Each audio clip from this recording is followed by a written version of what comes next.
Captain Marcus Chen had been fighting for 36 hours straight when the Empire forces finally cornered his unit in the ruins of New Geneva Colony. His left leg was broken courtesy of a Korthak shock troopers club. His right arm had second-degree burns from a near miss with a plasma rifle. His tactical vest had 3 holes in it where energy weapons had punched through, leaving burns across his ribs that should have sent him into shock. Instead, he was calculating ammunition reserves and planning their next defensive position. "Sir, we've got movement on the north perimeter," reported Sergeant Lisa Rodriguez from her position behind an overturned transport vehicle. Her voice was steady despite the fact that she'd been fighting with a concussion for the past 4 hours. "Looks like a full Veltani assault squad." Chen's tactical display showed their situation in stark detail.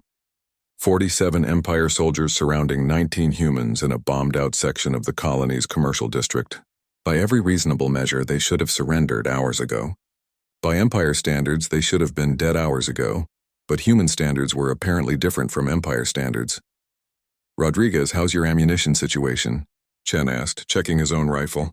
The pain from his injuries was there, hovering at the edge of his consciousness, but his body had flooded his system with enough endorphins and adrenaline to keep him functional. It was a biological response his ancestors had developed hunting mammoth on the African savanna, now repurposed for fighting aliens among the stars. "Down to my last 2 magazines, sir, but I've been making them count," Chen nodded. Rodriguez had accounted for 11 Empire casualties in the past hour alone, despite fighting with a head injury that would have hospitalized her under normal circumstances. Her marksmanship hadn't declined at all. If anything, the hyperactive state her injured brain had triggered was making her faster and more accurate than usual. "Contact to the east," called out Private Thompson from his sniper position. The young soldier was functioning on one lung after a Korthak blade had punctured his chest, but his shooting remained precise. "Zephyrian infiltrators trying to phase through the debris field. Acknowledged. Light them up when they materialize." Chen moved through the rubble to get a better view of their tactical situation. Each step sent spikes of pain through his broken leg, but he'd learned to compartmentalize physical discomfort years ago during basic training. The human military had recognized early on that their species' ability to fight through injury was one of their few advantages against Empire forces.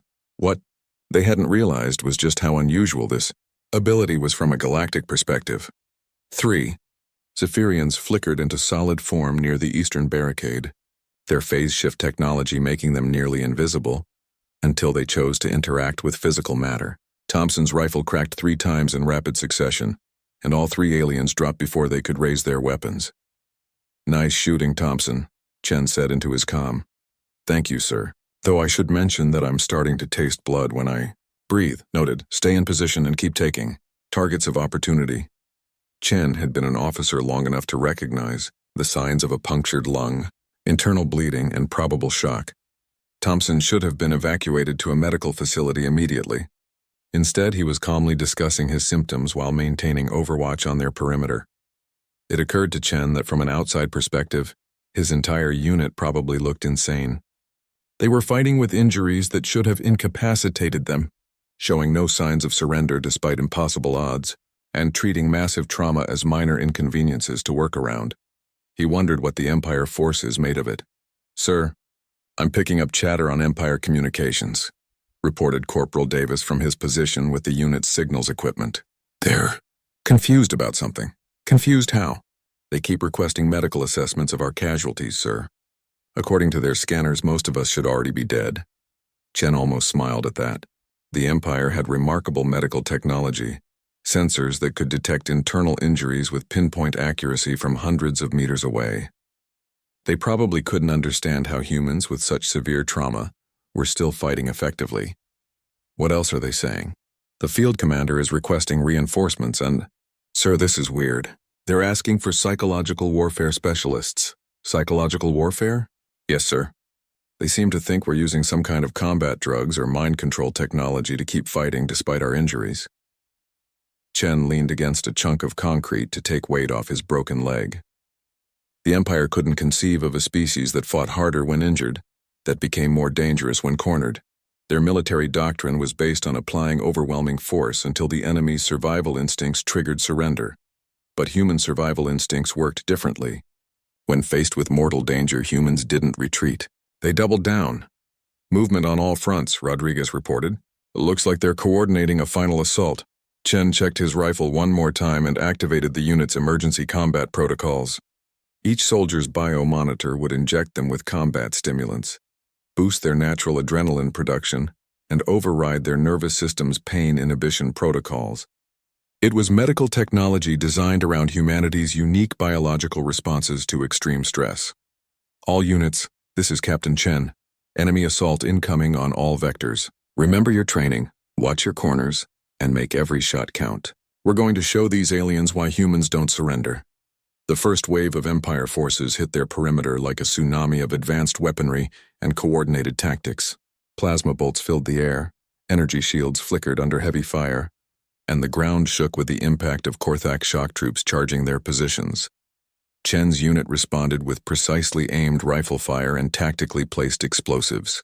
Rodriguez took down 3 Veltani soldiers with headshots before they could bring their heavy weapons to bear. Thompson continued his deadly accurate sniping, dropping one Empire officer after another despite the fact that he was literally coughing up blood between shots. The battle raged for 23 minutes. When the smoke cleared, 31 Empire soldiers lay dead in the rubble around the human position. Chen's unit had lost 2 soldiers, but the remaining 17 were still fighting ready despite injuries that would have sent most species into medical shock.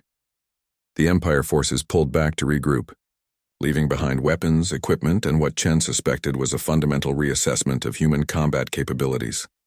"Sir," Davis called out, "I'm intercepting emergency communications from the Empire commander to his fleet. He's requesting immediate evacuation of his forces." Evacuation? Why would they retreat from a successful operation? According to the intercepted transmission, sir, they're reporting that human forces are demonstrating anomalous resistance to injury and unprecedented combat effectiveness under extreme duress. The field commander is recommending that the entire operational approach be reconsidered. Chen looked around at his battered, bloodied, determined soldiers. Each one of them was functioning with injuries that should have ended their participation in the battle. Instead, they were cleaning their weapons, redistributing ammunition, and preparing for the next assault. Maybe the Empire was finally beginning to understand what they were really fighting. Humans weren't fragile creatures struggling beyond their capabilities. They were the products of 4 billion years of evolution on a world that had tried to kill them every single day. And they had learned not just to survive, but to thrive in conditions that would destroy most other forms of life. The Empire was about to discover that conquering humanity would be far more difficult than they had ever imagined. Dr. Sithala had been the Empire's leading xenobiologist for over 2 centuries, but she had never encountered readings quite like these. The human specimen lay unconscious on the examination table in her laboratory aboard the research vessel, Scientific Pursuit, surrounded by the most advanced medical scanning equipment in the galaxy. "Computer, display comparison analysis," she commanded in her native clicking language. 3 holographic bodies appeared above the examination table: a typical Korthak warrior, a Veltani soldier, and the human prisoner. Each figure was cross-sectioned to show internal anatomy, with critical injury points highlighted in red. The human, designated as Subject 347, had been captured during a raid on a supply depot. Even sedated, his vital signs showed patterns that defied conventional xenobiological understanding. His heart rate was elevated but steady, his neural activity remained surprisingly active, and his cellular regeneration was occurring at rates that shouldn't be possible for such a supposedly primitive species. "Begin trauma simulation," Sithala ordered. The holographic models showed identical wounds, a plasma burn that would destroy 30% of surface tissue and penetrate to critical organ systems. On the Korthak figure, the simulation immediately showed system shutdown as the warrior's biology recognized catastrophic damage and triggered protective hibernation. The Veltani model lasted slightly longer before regenerative protocols activated, requiring the subject to enter a healing trance. The human model, however, showed something remarkable. Despite the massive tissue damage, core systems continued functioning. The simulation indicated that blood vessels would constrict to minimize loss. The nervous system would reroute around damaged areas and, most surprisingly, The brain would release a cocktail of natural chemicals that would allow continued function, despite trauma that should be immediately incapacitating. "This cannot be accurate," she muttered, checking the scanner calibrations for the third time. Her assistant, a young Zephyrian named Korth, materialized beside her with his species' characteristic phase shift entrance. "Doctor, the latest battlefield reports have arrived. You're going to want to see these." Scythala accepted the data crystal and inserted it into the main display. Dozens of combat recordings began playing simultaneously, showing human soldiers across multiple planets and star systems. In every recording, the pattern was the same. Humans sustaining injuries that should have immediately ended their combat effectiveness, yet continuing to fight with deadly precision. One recording showed a human female who had lost her left arm to a Korthak blade weapon. Instead of retreating, she had used her remaining arm to continue operating a heavy support weapon, providing covering fire for her retreating squad for another 23 minutes. Another showed a human male who had taken a direct hit from a sonic disruptor, a weapon designed to shatter bone and rupture organs through harmonic resonance. The human had been thrown 30 meters by the blast, landed hard against a metal wall, and then stood up and charged the weapon position with nothing but a combat knife. "Run deep tissue scans on all available human prisoners," Scythala ordered. "I want to understand how their musculature and nervous systems are structured." As the scans completed over the next several hours, a picture began to emerge that challenged everything the Empire thought it knew about human biology. The humans weren't just fragile creatures with a stubborn streak. They were something far more complex and potentially dangerous. "Computer, analyze human pain reception and processing systems," she commanded. The results were astounding. While humans could indeed feel pain, their nervous systems had evolved sophisticated mechanisms for overriding pain signals during extreme stress. Their brains could literally shut down the perception of injury when survival was at stake, allowing them to continue functioning despite trauma that would cripple other species. But that was just the beginning. The scans revealed that human muscle fibers were denser than initially calculated, capable of operating at emergency capacity levels that would damage the muscular systems of most other species. Their cardiovascular systems included redundant pathways that could maintain blood flow, even with significant damage.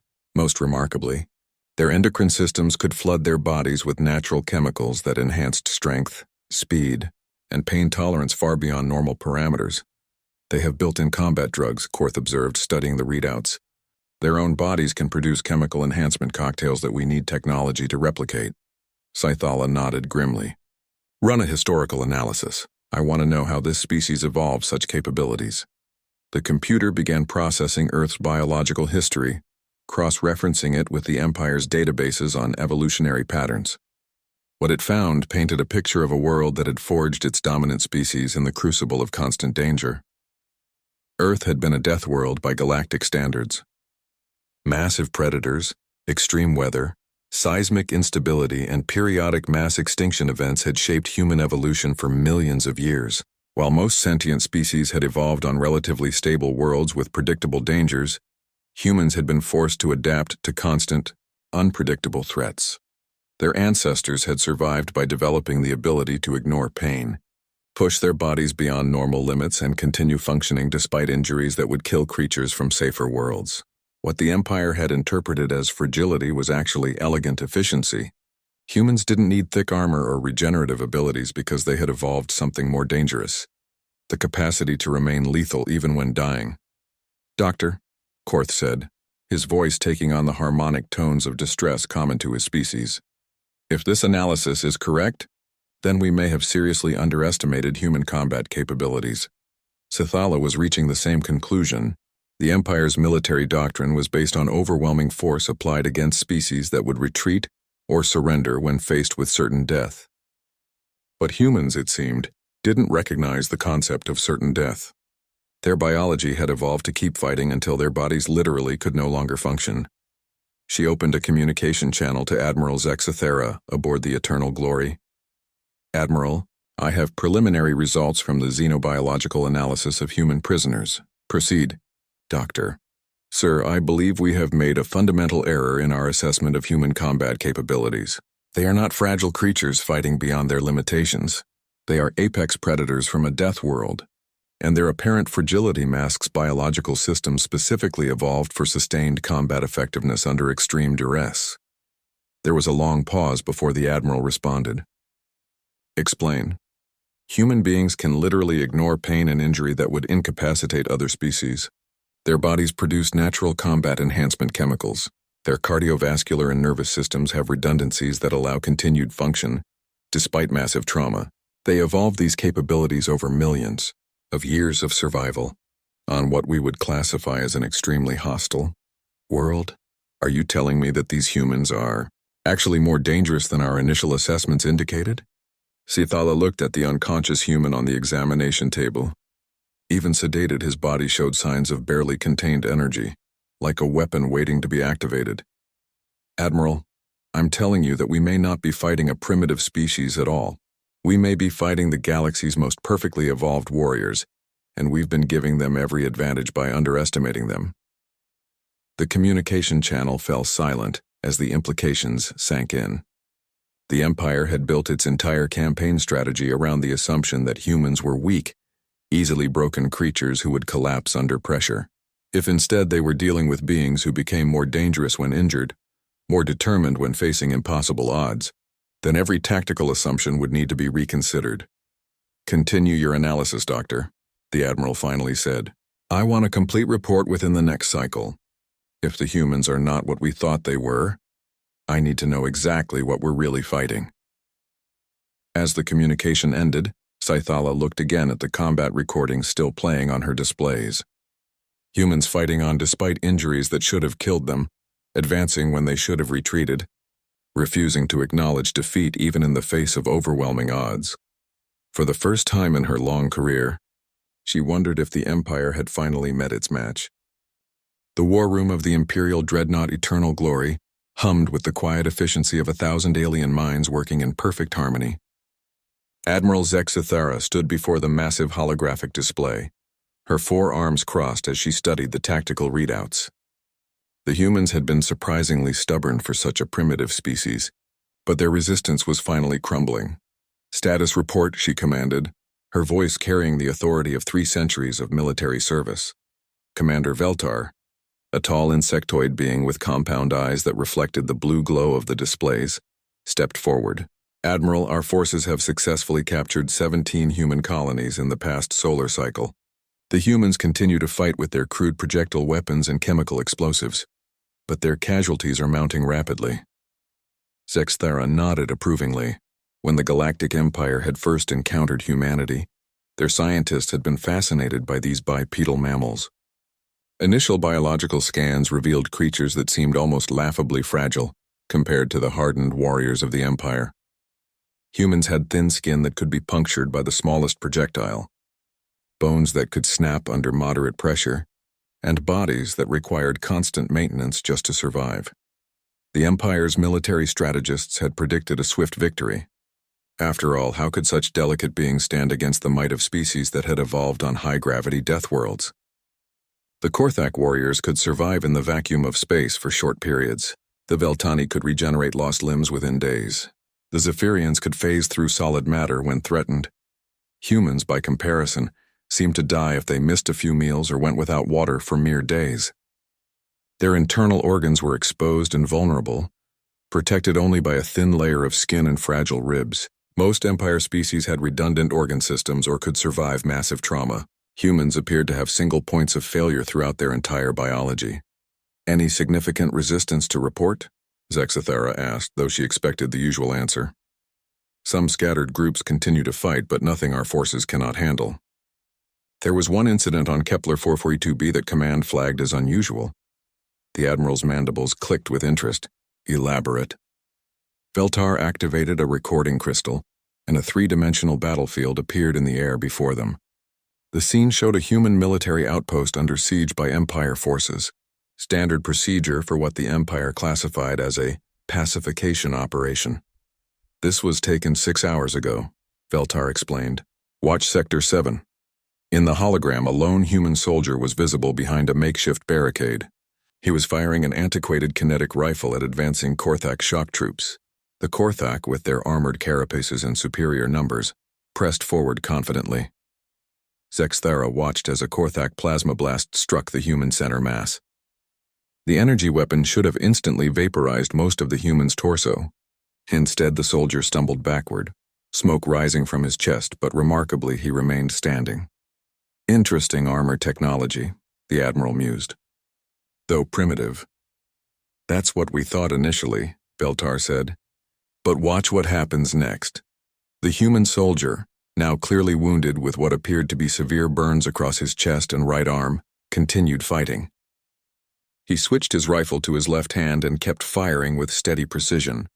A second plasma blast caught him in the shoulder, spinning him around and sending him crashing into the concrete barrier behind him. Any reasonable being would have retreated or surrendered at this point. The human was obviously critically injured, probably dying, but instead of falling, he used the wall to steady himself and resumed firing. The medical scans are what truly puzzled our field commanders, Veltar continued, manipulating the display to show biosensor readings. According to our instruments, this human sustained injuries that should have immediately incapacitated him. Third-degree burns across 30% of his body, a shattered shoulder blade, and what our medics believe was a punctured lung. Zexthara's eyes narrowed as she watched the wounded human continue his methodical defense of the position. His movements were slower now, less coordinated, but he maintained his rate of fire and accuracy. Several Korthak warriors fell to his precise shots. How long did he continue fighting in this condition? She asked. Another 47 minutes, Veltar replied. He only stopped when the ammunition depot behind him exploded, taking out the entire sector. Our recovery teams found his body in the rubble 3 hours later. The Admiral studied the replay with growing concern. She had seen many species fight when wounded, but this was different. The human hadn't been fighting with the desperate fury of a cornered animal, or the battle rage common to warrior cultures. He had been calm, methodical, professional. He fought as if massive trauma was simply another tactical consideration to work around. Have there been other incidents like this? She asked. Veltar's compound eyes dimmed slightly. 17 documented cases in the past week alone.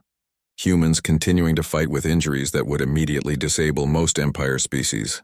The pattern is becoming concerning. Zexthara walked closer to the holographic display, studying the frozen image of the human soldier. Her species had conquered 47 star systems by identifying and exploiting the weaknesses of their enemies.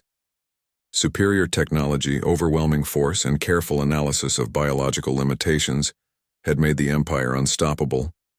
But this didn't fit the profile.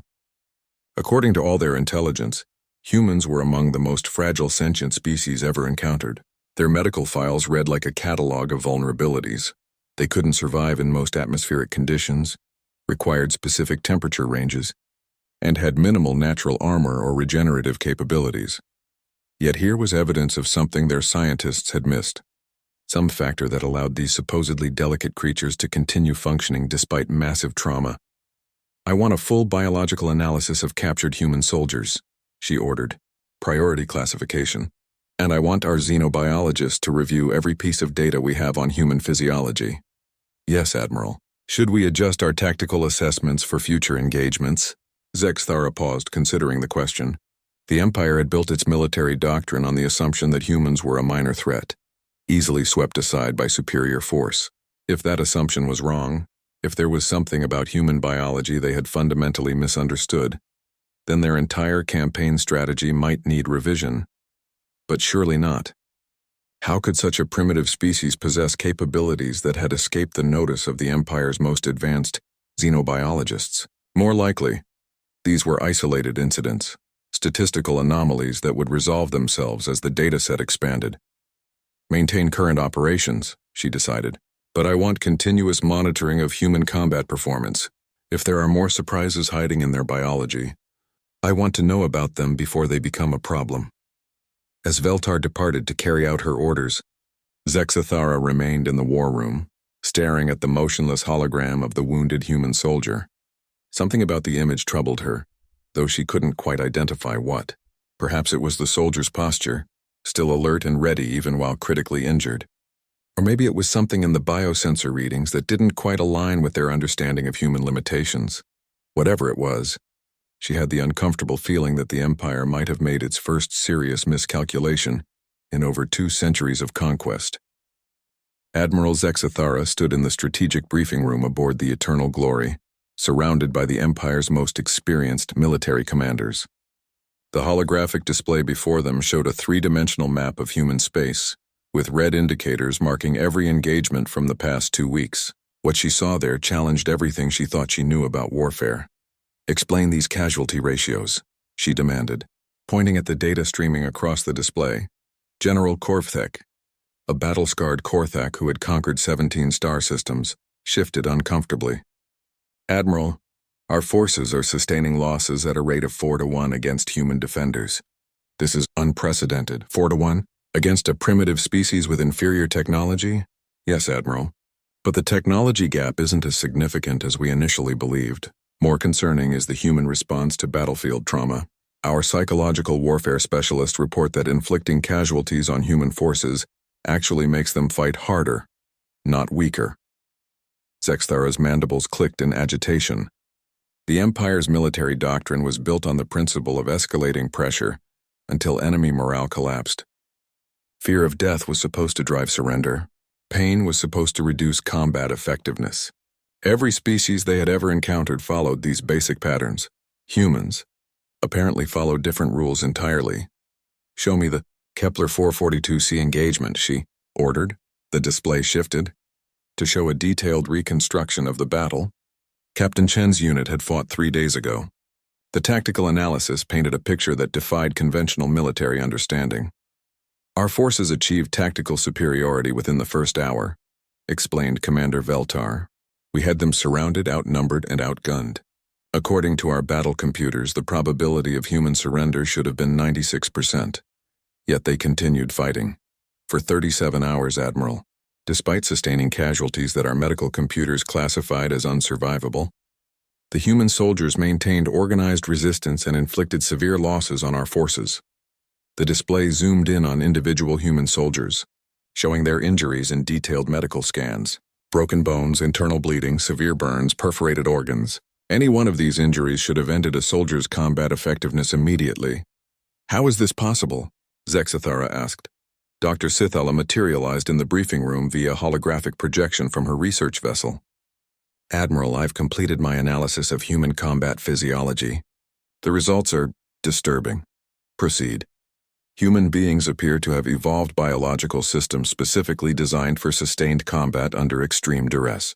Their nervous systems can compartmentalize pain, their endocrine systems can produce natural combat stimulants, and their cardiovascular systems include redundancies that allow continued function despite massive trauma." The Admiral studied the biological readouts streaming across the display. "You're saying they're naturally adapted for warfare?" "More than that, Admiral. They're adapted for warfare under conditions that would be considered lethal by galactic standards. Earth's evolutionary history shows a pattern of constant environmental pressure that forced the development of extreme survival capabilities." General Korvthek leaned forward, his armored carapace scraping against the briefing table. "What does this mean for our military operations?" Dr. Sethala's hologram gestured toward a new set of data. "It means that our entire strategic approach has been based on false assumptions. We've been treating humans as fragile creatures who would break under pressure. In reality, they're apex predators from a death world, and pressure makes them more dangerous, not less." The briefing room fell silent as the implications sank in. Every Empire military strategy relied on the principle that sufficient force would cause enemy morale to collapse. If humans became more effective when injured, more determined when facing impossible odds, then the fundamental basis of Empire warfare was useless against them. "Show me the new Geneva battle analysis," Zexthara commanded. The display shifted to show the engagement where Captain Chen's unit had fought for over 30 hours. The tactical breakdown revealed something that sent cold fear through the Admiral's veteran military mind. "Our forces achieved a numerical superiority of more than 2-1, Veltar reported. "We had complete air superiority, advanced weapons systems, and coordinated assault tactics. The human position was surrounded and cut off from resupply. Yet we suffered 70% casualties and were forced to withdraw." "Yes, Admiral. The human soldiers continued fighting with injuries that our medical protocols classify as immediately fatal. They showed no signs of reduced combat effectiveness despite massive trauma. If anything, they seemed to fight harder as their situation became more desperate." Zexthara walked closer to the holographic display, studying the individual human soldiers. Their biometric readings showed pain levels that should have caused immediate unconsciousness, blood loss that should have triggered shock, and trauma that should have been psychologically devastating. Instead, they had maintained disciplined fire control, coordinated tactical movements, and inflicted precise casualties on Empire forces for over 30 hours. Has this pattern been observed on other fronts? She asked. Every engagement, Admiral, General Korvthek replied grimly. Human forces that should have surrendered hours ago continue fighting. Human soldiers who should be incapacitated by their injuries remain combat effective. The more pressure we apply, the harder they fight back. Dr. Sathala's hologram flickered as she accessed new data. Admiral, I've been analyzing human historical records. This behavior is consistent with their species' entire military history. They have documented cases of soldiers fighting for days with wounds that would kill most sentient beings. They have battles where numerically inferior forces defeated vastly superior enemies through sheer refusal to acknowledge defeat. Show me examples. The display filled with historical human conflicts. Battle after battle where human forces had continued fighting despite overwhelming odds, catastrophic losses, and impossible circumstances. The pattern was consistent across thousands of years of human warfare. They call it fighting spirit or refusing to give up, Dr. Sithala explained. What we're seeing isn't unusual behavior for humans. It's their standard military doctrine. They've built their entire approach to warfare around the principle of continued resistance regardless of circumstances. Admiral Zexthara felt something she hadn't experienced. In 2 centuries of military service, doubt. The Empire had conquered 47 star systems by applying overwhelming force until enemy resistance collapsed. It was a strategy that had never failed, because it was based on the universal principle that all sentient beings valued their own survival above abstract goals. But humans seemed to operate on different principles entirely. They fought harder when injured, became more determined when outnumbered, and refused to surrender even when facing certain death. They had turned their apparent biological fragility into a tactical advantage by developing the ability to ignore its limitations. What are our options? She asked. The briefing room remained silent for long moments as the Empire's finest military minds grappled with an enemy that didn't follow any of the rules they understood. We could attempt to negotiate, suggested Commander Veltar tentatively. Negotiate? We are the Galactic Empire. We do not negotiate with primitive species. Then we need to reconsider our entire approach, General Korvthek said. Our current tactics are designed to break enemy morale through fear and overwhelming force. If humans don't break, if they actually fight harder under pressure, then we need fundamentally different strategies. Zexthara looked at the tactical displays showing human space. 47 star systems conquered through military superiority and psychological warfare, an unbroken string of victories spanning 3 centuries, and now, for the first time, they faced an enemy that seemed to grow stronger with every battle, more determined with every casualty, more dangerous with every injury. The Empire was about to learn that conquering Earth would require more than superior technology and numerical advantage. It would require understanding an enemy, unlike any they had ever encountered before. The human prisoner awakened slowly, his consciousness swimming up through layers of sedation that would have kept most species unconscious for days. Dr. Sithala watched with fascination as his vital signs stabilized at levels that suggested full awareness, despite the fact that he should have been chemically incapacitated for at least another 12 hours. Remarkable, she murmured, adjusting her scanning equipment. Computer, note that Subject 347 has achieved consciousness despite receiving a sedative dose calculated for a being of his size and metabolism. The human's eyes opened, immediately alert and focused. There was no confusion, no disorientation that typically accompanied emergence from deep sedation.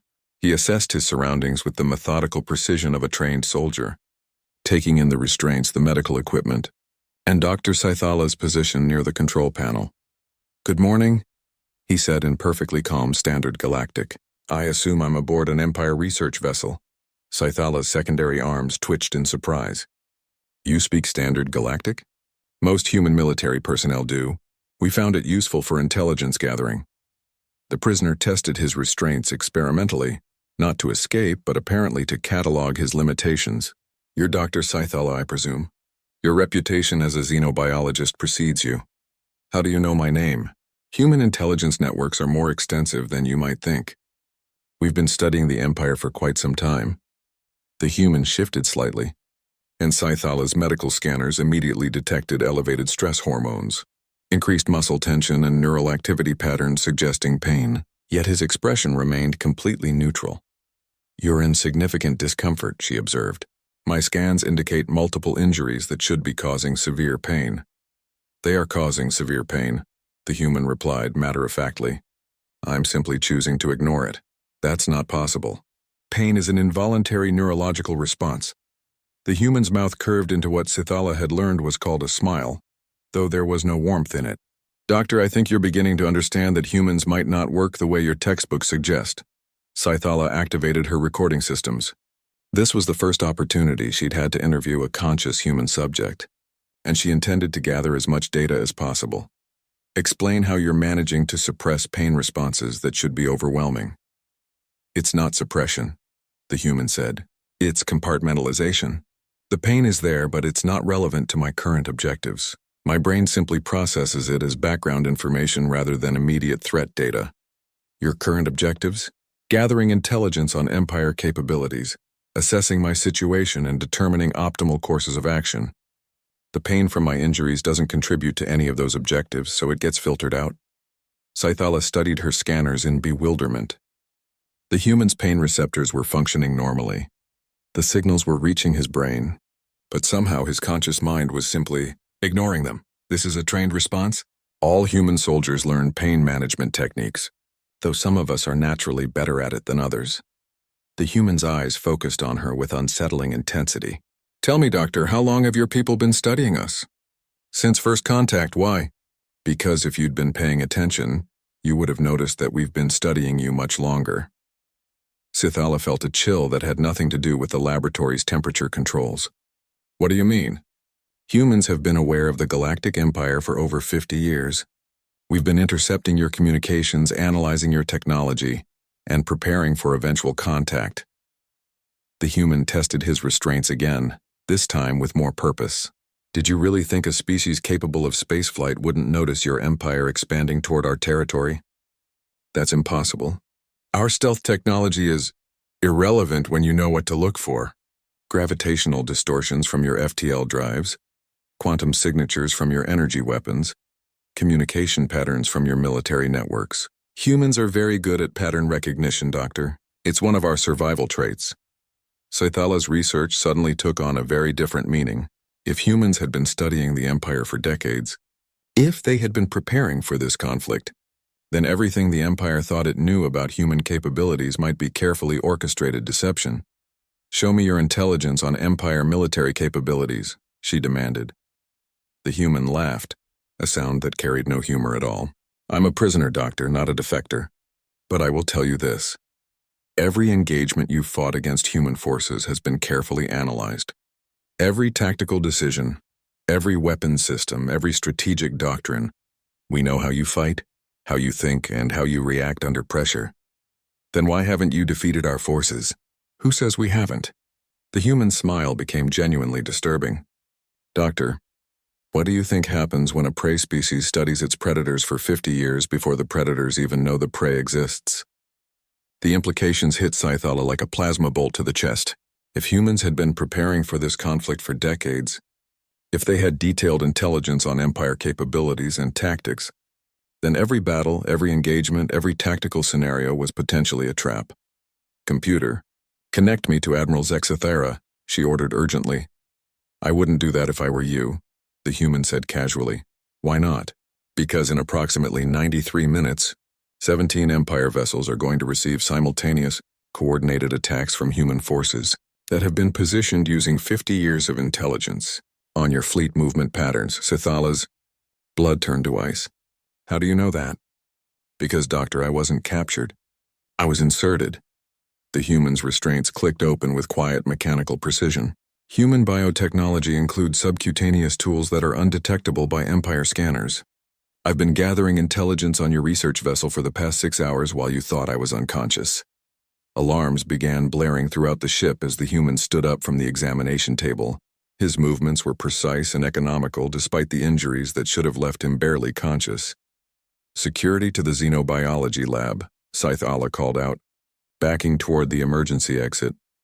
"I'm afraid your security team is currently dealing with some technical difficulties," the human said, producing a small device from what appeared to be empty air. "Human espionage technology has been specifically designed to exploit weaknesses in Empire systems that we've had 50 years to study." The laboratory's lights flickered and died, replaced by emergency illumination that cast everything in crimson shadows. In the red light, the human looked like something from a predator's nightmare, injured but functional, calm despite impossible circumstances, deadly despite apparent fragility. "Doctor," he said conversationally as he began examining her research equipment, "I want you to send a message to your admiral. Tell her that humanity has been preparing for this war since before her empire knew we existed. Tell her that every tactical advantage she thinks she has is based on information we allowed her to gather. And tell her that fighting humans isn't like fighting any other species she's ever encountered." Sithala fumbled for her communication device with trembling appendages. "What makes you so different?" The human looked up from her computer systems, his eyes reflecting the emergency lighting like those of a nocturnal hunter. "Because, Doctor, we're not just fighting for survival. We're fighting for the chance to show the galaxy what happens when you threaten a species that evolved by being better at killing than everything else on a death world." Outside the laboratory, explosions echoed through the research vessel as human infiltration teams began their coordinated assault. Sithala realized with growing horror that she hadn't been studying human prisoners at all. She had been providing intelligence to human spies who had been infiltrating Empire operations for years, gathering information, positioning assets, and preparing for a war that the Empire had thought would be a simple conquest. The humans hadn't just been hiding their capabilities. They had been actively deceiving the Empire about their technology, their tactics, and their intentions. Every battle the Empire thought it had won had actually been a human intelligence-gathering operation. And now, the real war was about to begin. Admiral Zexathara's command center erupted into chaos as reports flooded in from across the fleet. 17 vessels under simultaneous attack, communication networks compromised, and what appeared to be coordinated strikes against every major Empire position in human space. "Report," she commanded, her forearms working frantically across multiple control interfaces. "Admiral, we have confirmed enemy action against the research vessel Scientific Pursuit. 3 heavy cruisers, 6 destroyers, and 7 support ships," Commander Veltar reported, his compound eyes reflecting the frantic activity on the tactical displays. "Initial damage assessments indicate critical systems failures across the entire fleet. How is this possible? Our intelligence indicated that human forces were scattered and poorly coordinated. It appears our intelligence was incorrect, Admiral. These attacks are demonstrating tactical precision and technological capabilities far beyond our previous estimates of human warfare capacity." Zexathara watched in growing alarm as the tactical display updated with real-time battle data. The human attacks weren't random or desperate. They were surgically precise, targeting specific systems with intimate knowledge of Empire ship designs and defensive capabilities. "Admiral," came Dr. Saithala's voice over the emergency communication channel, "you need to know that the humans have been infiltrating our operations for years. The prisoner I was studying wasn't captured. He was inserted as an intelligence operative." "Explain." "The humans have been studying the Empire for decades before we even knew they existed. Every piece of intelligence we thought we had gathered about their capabilities was information they wanted us to have." The implications hit Zexathara like a physical blow. If the humans had been feeding the Empire false intelligence while gathering accurate information about Empire capabilities, then every tactical assumption, every strategic plan, every operational parameter was potentially compromised. "How extensive is their infiltration?" she asked. "Unknown, Admiral. But the coordinated timing of these attacks suggests they have detailed knowledge of our fleet positions, communication protocols, and defensive systems." On the main display, the battle for the Scientific Pursuit played out in real time. What the Empire had assumed was a single infiltrator had apparently been an entire team of human operatives. They moved through the research vessel with deadly efficiency, neutralizing security systems and capturing critical intelligence with tactics that suggested intimate familiarity with Empire ship layouts. "Admiral, we're receiving a transmission from the human forces," reported the communications officer. On screen, the display flickered, then resolved into the image of a human female in military uniform. She appeared to be broadcasting from the bridge of a human vessel, though the technology visible behind her was far more advanced than Empire intelligence had indicated humans possessed. "Admiral Zexathera," the human said in perfect standard Galactic. "I am Admiral Sarah Chen of the Human Defense Force. I believe it's time we had a conversation." Zexathera's mandibles clicked in recognition. The female bore a striking resemblance to the human soldier who had fought so tenaciously on Kepler 442c. "Admiral Chen, I assume you're responsible for these attacks on Empire vessels." "I'm responsible for defending human space against invasion," Chen replied calmly. "What you call attacks, we call defensive actions against hostile forces that have been systematically conquering human colonies. You are a primitive species. Resistance is futile." Admiral Chen's expression didn't change, but something in her eyes suggested amusement. "Admiral, I think you've fundamentally misunderstood what you're dealing with. May I offer you some information that might be relevant to your tactical planning?" "Proceed." 53 years ago, human deep space monitoring stations detected gravitational anomalies consistent with large-scale FTL travel heading toward our sector. We began preparing for contact with a spacefaring civilization. Zexathera felt cold dread building in her stomach. "Continue." 47 years ago, we successfully intercepted and decoded Empire military communications. We learned about your expansion patterns, your conquest strategies, and your standard approach to dealing with primitive species. That's impossible. Our encryption systems are based on mathematical principles that humans solved during our early information age. Admiral, you've been fighting species that never had time to prepare for you. We've had half a century. The tactical display, updated with new information as human forces across multiple star systems, began revealing positions and capabilities that Empire intelligence had never detected. Defensive installations that had been invisible to Empire scanners, weapons platforms that had been camouflaged as civilian infrastructure, and fleet formations that had been hidden in system debris fields. "You've been watching us," Zexathera said, the reality of the situation finally sinking in. "We've been studying you," Admiral Chen corrected. "Every ship design, every tactical doctrine, every technological capability. We know how you fight, what you value, and where you're vulnerable. Then why allow us to capture your colonies? Why let us believe we were winning? Because, Admiral, the best way to learn about an enemy is to let them think they're succeeding while you gather intelligence on their capabilities." Chen gestured toward something off-screen, and the display filled with detailed technical schematics of Empire vessels. Every engagement, every battle, every tactical interaction has been a learning opportunity. Zexathera stared at the schematics in horror. They were accurate down to the smallest detail, including classified defensive systems and weapons configurations that should have been impossible for humans to obtain. "You've been inside our ships," she realized. "For years, Admiral.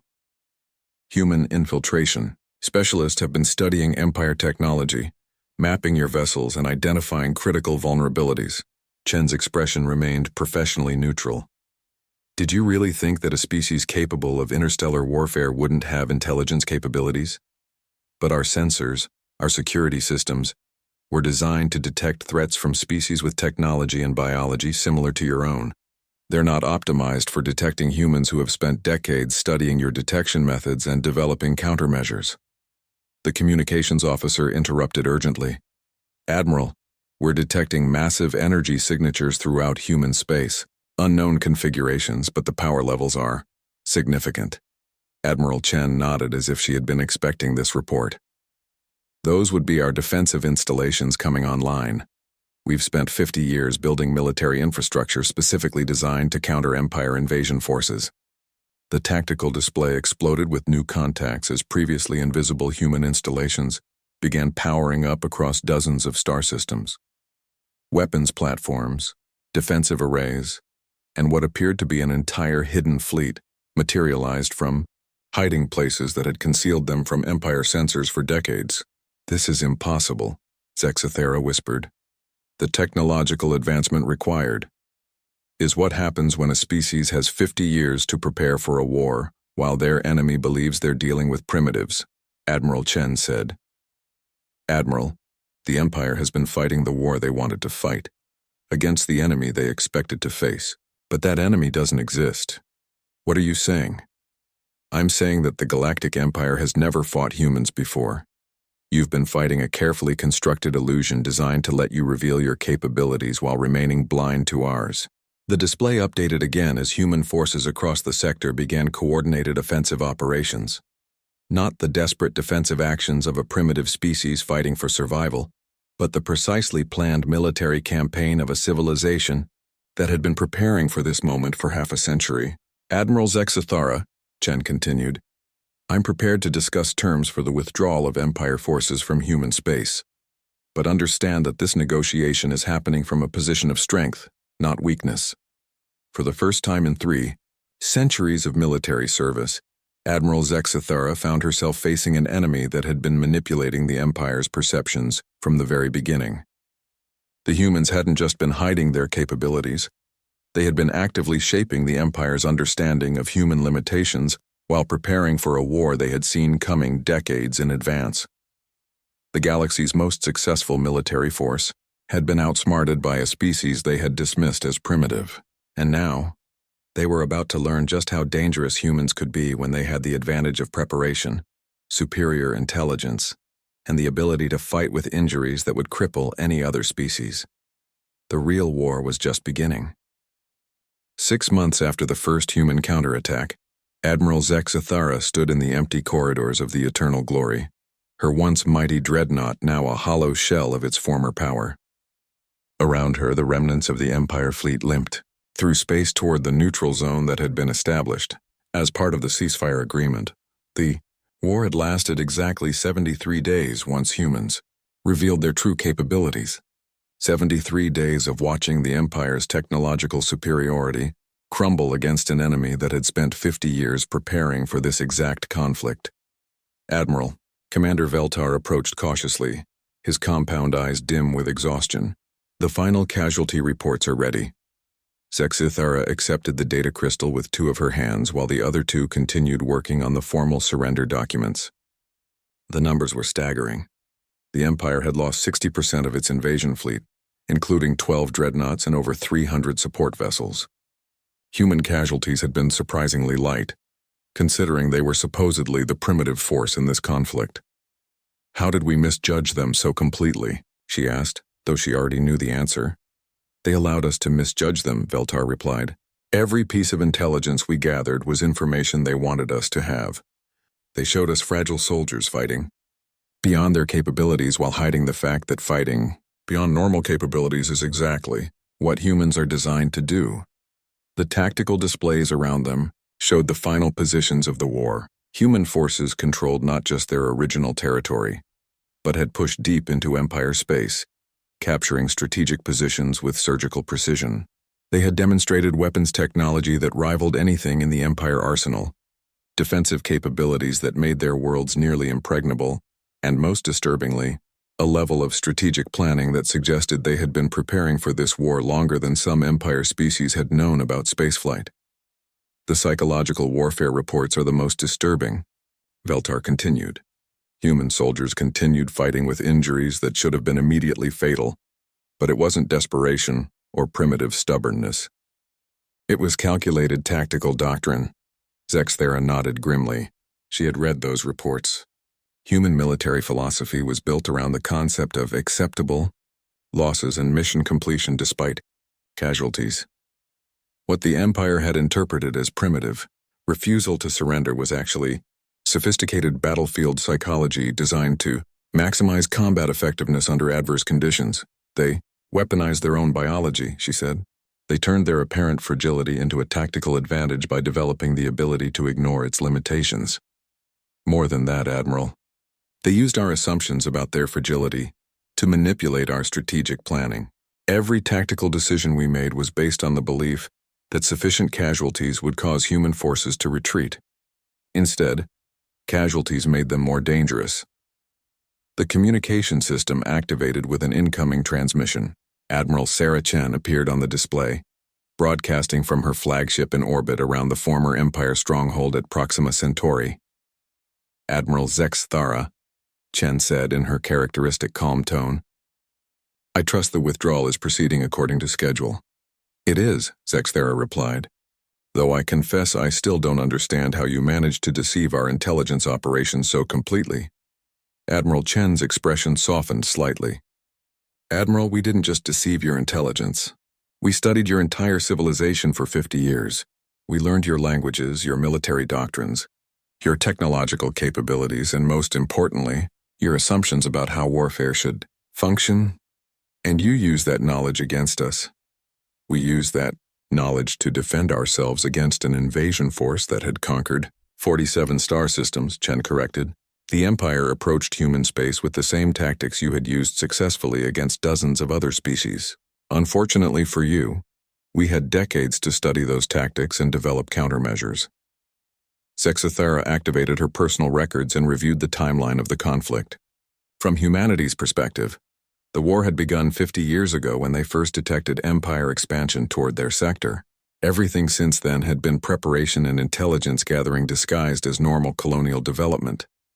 Your injured soldiers, she said. They really were fighting through trauma that should have incapacitated them. Human beings evolved on a world where being unable to function while injured meant death, Chen explained.